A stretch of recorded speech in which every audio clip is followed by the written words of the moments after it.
Hi everyone, I'm Vanessa Zakor. I'm here today with Sudi Burnett. She is a healer, life coach, and my mentor, and I'm very excited to present to you Sudi Burnett. Hello, tell us, who is Sudi Burnett?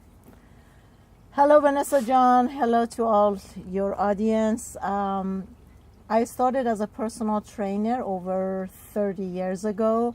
My obsession regarding my weight led me to get into this profession.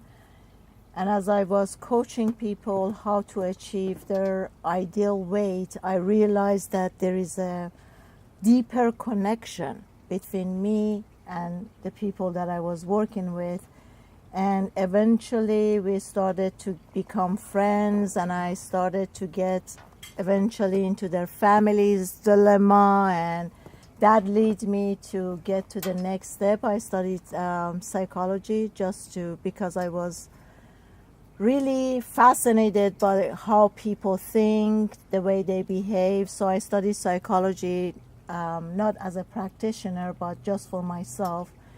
I believe it was like 20 years ago, I got diagnosed myself with OCD, obsessive compulsive disorder, repeated thoughts, and I used to see a lot of numbers. For instance, I had two constant dialogues running through my head. And if I was driving, for instance, in the freeway and I saw 2 miles to Wilshire Boulevard, my brain started counting numbers, 1, 2, 3, 4, 5, 6. So as time was going by, my obsession started to become more and more. And then I bought a Siamese cat. And after a while, the Siamese cat started getting on my nerves because when she was eating her food, she was messing up. And then my boyfriend at the time, he told me, he says, I think you have to see someone regarding this issue, because you cannot expect the cat to be eating so neatly and not to mess up. So like I said, I went to a neurologist and I got diagnosed at OCD. That was my next journey into even getting further into not only obsession, but what is behind obsession. So I realized that I used to be really anxious, like I had to be really fast and I had to beat off every time by time. Everyone else on this planet looked like they were moving slow motion. The whole world was really, really slow, and I was just like, what the hell is going on here? I felt extremely out of place, and I didn't know, maybe I was supposed to be in a different planet, and this is not my planet, because everyone and everything is really slow. I have to say I was an extreme fast, quick learner. When I went to university, every time I had to pass a test, it wouldn't make more than 20 minutes. Wow. So when I handed my paper, the examiner usually would look at it and say, are you done? And I was like, yes, I am, because my brain was just moving really, really quickly. I wish I was like that. But it would have been great. It would have been perfect if it was only that issue. But like I said, I also had 2 constant dialogue running through my head. So basically that was the main issue, because I was very confused, like who is saying what, which voice would I be listening? And that really started my journey. Wow, sounds very interesting, and I'm excited to hear, because I know your background and I know what you do now, and it kind of makes sense that you right now can relate to your past and why that is in your life. And please explain to the audience that how you channel, how you are a healer, and help so many people in this world. And please tell them. I think looking back, when I was 10-year-old, For people who read my biography, I was born in Iran, used to be called Persia. I still have a lot of resistance calling it Iran instead of Persia. But anyways, I grew up in a very wealthy family with a 10 years age different from my last sister. So although I was born in a kind of large family, but I grew up as the only child, I used to wander in the garden every morning when everyone else left home. And I used to go, and I had these deep connections with natures. So every day I would go, my play would have been to cut all the flowers and plants and make a soup. And somehow now I know, when I look back, that that was my background of living past lives as a shaman. That's how I was connecting with leaves and earth and dirt and plant, and why I was supposed to make a soup every day for people to eat my soup and be happy. I should call that, maybe I should come up with that recipe, happy soup. As you do now. When I come to your home, it's a feast, and she's an amazing cook, you guys. You have to, if you get lucky enough to meet her and come to her home, her beautiful home, you get to taste her amazing cooking, and it really does make you happy and feel healthy, and you feel like as much as you eat, you won't gain weight. It's crazy. But please go on. Thank you, love. So anyways, my mission as a child was, how would I make everyone else's happy? Mm-hmm. I remember when I was like 5 years old, we had a neighbor, and there was an older gentleman. He was blind. He was 50 years old when I was 5 years old. Wow. And that was my very best friend. His name was Ali Agha. Oh, he was you know, when you're 5-year-old, you're so little, and he was so big and huge to me. So the way we started to become friends is, one day I was playing on the street, and then this gentleman, this huge giant man, walked out. The first thing I noticed, there was something weird about those huge big eyes that was popping out. And very soon I realized there is something wrong with those eyes. I still didn't know that he's blind. And then the kids on the street started to tease him, like, Ali Agha is crazy, Ali Agha is crazy. And he started going nuts. And that was like when I became his savior. I started fighting with all the other kids, and I got very close to him. And that was the beginning of our friendship. So every morning he used to come and pick me up, and I had major issue from age 5 or 6 about my identity, who I was.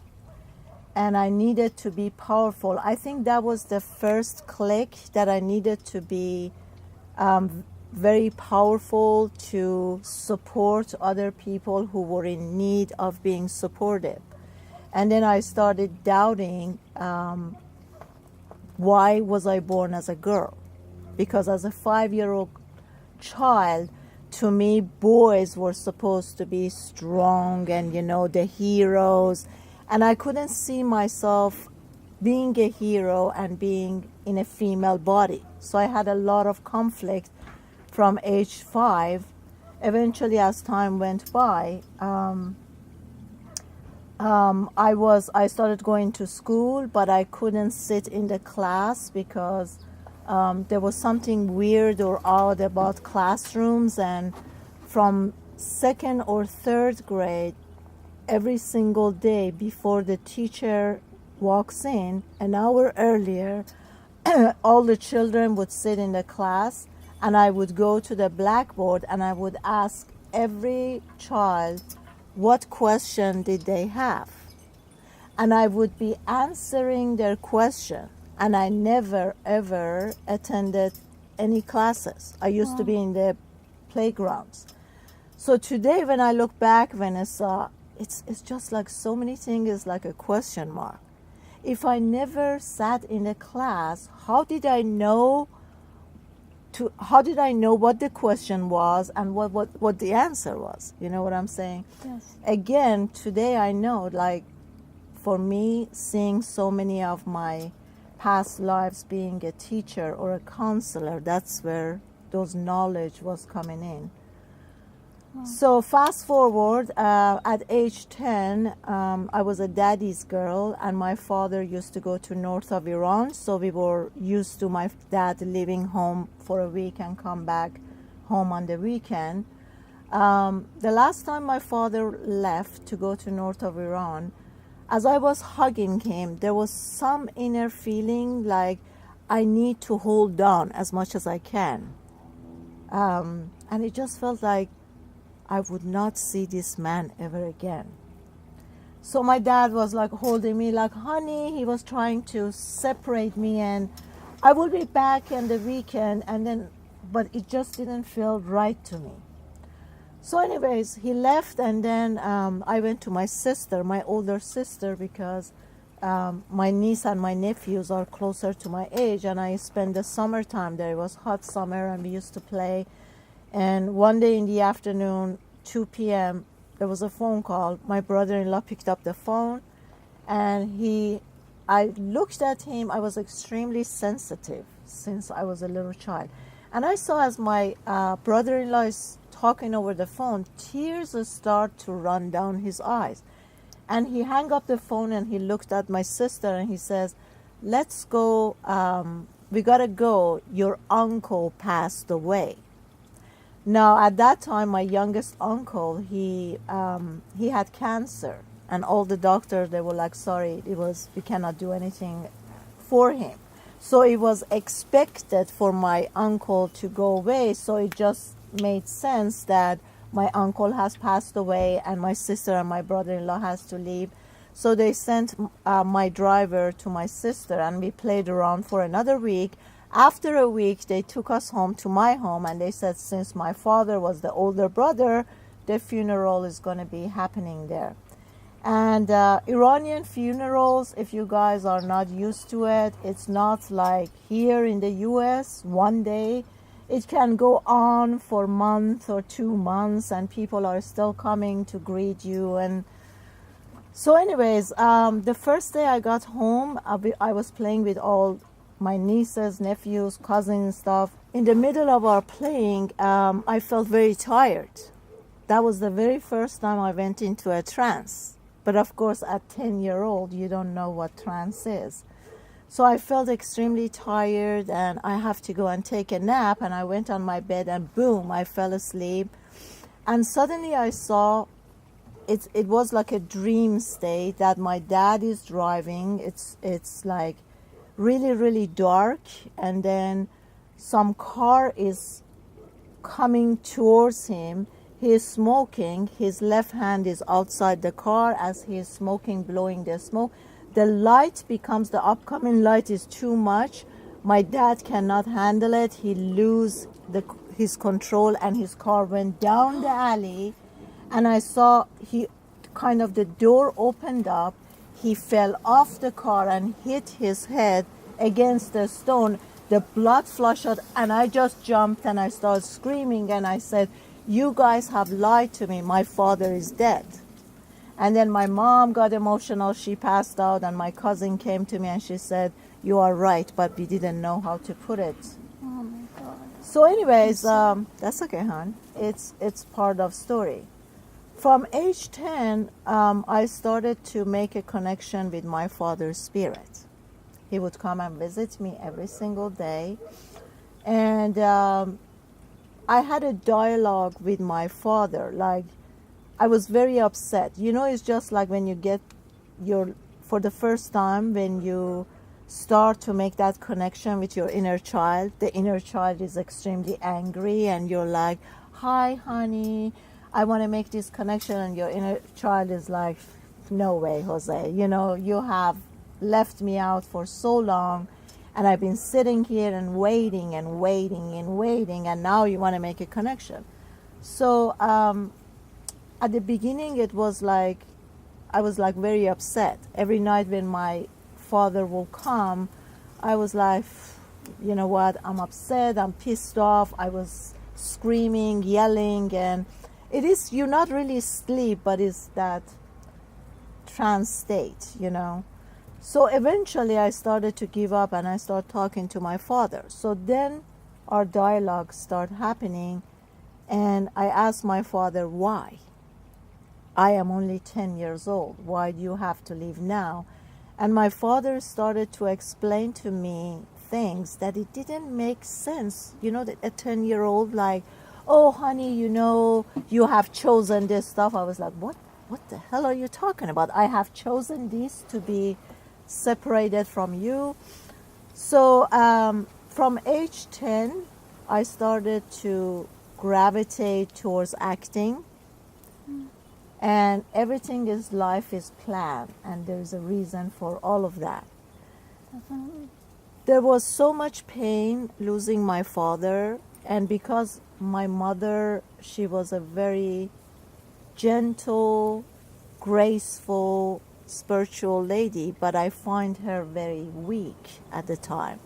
So because she was crying all the time and she was going through this heavy grief and that stuff, I couldn't grieve myself. Therefore, I started to be strong for my mother, right? So I have to show her that I was okay with that and everything was fine. So therefore, I never had a chance to grieve because I had to be tough and hard in order for my mom to be okay. But I started to gravitate towards acting because at that age, I started to make the pain of losing my father, the trauma was so huge that I started to make it like it didn't happen. It never happened.